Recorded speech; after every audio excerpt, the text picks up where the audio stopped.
Comment j'ai réussi reçoit ce matin le général Michel Friedling, cofondateur de Lookup. Bonjour. Bonjour Stéphane Pretazi. Merci d'être avec nous. Vous êtes ancien chef du commandement interarmé de l'espace et vous avez cofondé Lookup Space en 2022 pour cartographier les milliers de débris qui se trouvent désormais en orbite terrestre et qui menacent la sécurité des opérations. Quel est aujourd'hui l'état de la menace? On estime qu'il y a 40 000 débris de plus de 10 cm, c'est une menace potentielle ou est-ce qu'il y a de temps en temps des impacts, des collisions avec des satellites? Alors déjà, on distingue les risques et les menaces. Les risques, c'est ce que vous venez d'évoquer, ce sont les débris, et donc ce sont des risques de collision. Et on a également les menaces dans l'espace qui sont des menaces militaires, on appelle les menaces orbitales, donc des satellites opérés par d'autres États, qui constitue potentiellement une menace. C'est la raison pour laquelle, d'ailleurs, en 2019, on a créé le commandement de l'espace. Au début de la conquête spatiale, on n'était pas réellement conscient du risque. Désormais, on sait que les débris risquent de poser un problème. Est-ce que pour autant, les entreprises du secteur spatial aujourd'hui sont plus prudentes? Est-ce qu'elles font plus attention aux débris qu'elles rejettent dans l'espace, volontairement ou involontairement? Alors oui, elles font davantage attention, d'autant plus que une loi, en tout cas en France, une loi spatiale a été promulguée récemment, qui oblige les opérateurs spatiaux à prendre certaines mesures pour éviter de polluer d'une certaine façon, même si ce n'est pas le terme le plus approprié, l'espace. Néanmoins, il y a aujourd'hui, et vous l'avez dit, plus de 40 000 objets non actifs, donc débris, corps de fusée, satellites désactivés, résultats de collisions, qui orbitent autour de la Terre et qui constituent de plus de 10 cm, qui constituent des risques extrêmement importants. Et il y a près d'1 million d'objets d'1 centimètre et plus. Et 1 centimètre dans l'espace, ça vole tellement vite que ça constitue une menace, ou un risque plus exactement également. Ouais. Et le nombre de satellites a été multiplié par 5 en l'espace de quelques années, donc l'enjeu aujourd'hui est considérable. Oui, on a aujourd'hui plus de 12 000 satellites actifs en orbite, dont les 2/3 appartiennent à Elon Musk, SpaceX, Starlink plus exactement.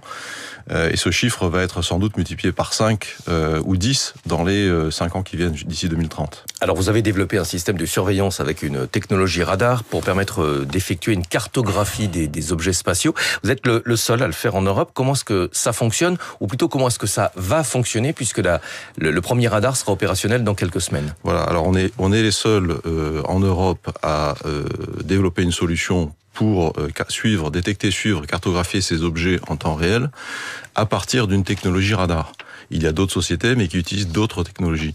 Et la technologie radar est évidemment la plus adaptée pour faire ceci, parce qu'elle est indépendante des conditions météo. Vous voyez les objets, quelle que soit la météo, elle a l'inconvénient d'être coûteuse et complexe. Voilà. Et c'est la raison pour laquelle nous sommes 2 sociétés dans le monde à le faire, une aux États-Unis et une en Europe. Alors vous avez parlé tout à l'heure de la menace militaire, ça veut dire que votre système va permettre de surveiller les débris, mais aussi de surveiller les autres satellites, y compris les satellites militaires de pays qui ne sont pas forcément nos amis. Oui, notre solution a vocation à servir des clients civils, privés, qui opèrent dans l'espace et qui ont besoin de protéger leurs activités, de protéger leurs actifs, donc leurs satellites, mais également à des clients gouvernementaux, des ministères de la Défense, des commandements de l'espace, qui ont besoin d'avoir une connaissance précise, comme dans les autres milieux, aériens, maritimes ou cyber, de ce qui se passe dans l'espace et de prévenir ou d'anticiper les éventuelles menaces. Alors le premier radar est en cours de construction dans le sud de la France, il sera opérationnel en septembre. Les 2 prochains radars sont déjà en projet.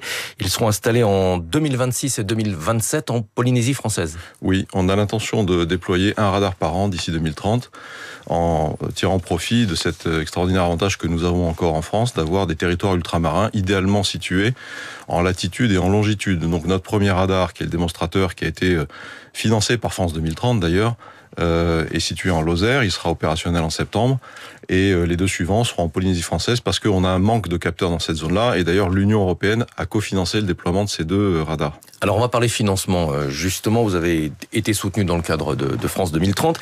Vous allez cette semaine boucler un deuxième tour de table, une série A en langage financier, pour financer justement le développement du réseau de radars. Vous l'avez dit, c'est extrêmement coûteux. Oui, c'est extrêmement coûteux, c'est beaucoup d'investissements d'ici 2030. Donc on a fait une première levée de fonds en 2023, qui était déjà une levée de fonds importante pour une série d'amorçages dans le domaine spatial. Et on boucle cette semaine, on annonce cette semaine une deuxième levée de fonds, d'un tour de table de 50 millions d'euros, dont la moitié en capital, par des fonds d'investissement qui sont exclusivement européens, dont le fonds de l'Union européenne, EIC Fund, et également par de la dette bancaire et des subventions. Vous espérez devenir rentable en 2028 ? 2027 ou 2028, oui. Ouais. Qui sont vos clients ? Clients gouvernementaux, je l'ai dit tout à l'heure, d'abord pour acheter de la donnée issue de nos radars, c'est-à-dire des mesures sur des satellites, mais également on développe un logiciel, donc un software, une solution digitale qui est extrêmement performante et donc qui intéresse beaucoup nos interlocuteurs.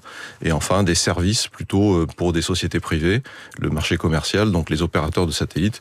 Mais ça c'est un marché qui est sans doute un peu moins mature aujourd'hui encore. Vous serez présent cette semaine au Salon aéronautique du Bourget, c'est une vitrine importante puisque potentiellement beaucoup de vos clients s'y trouveront.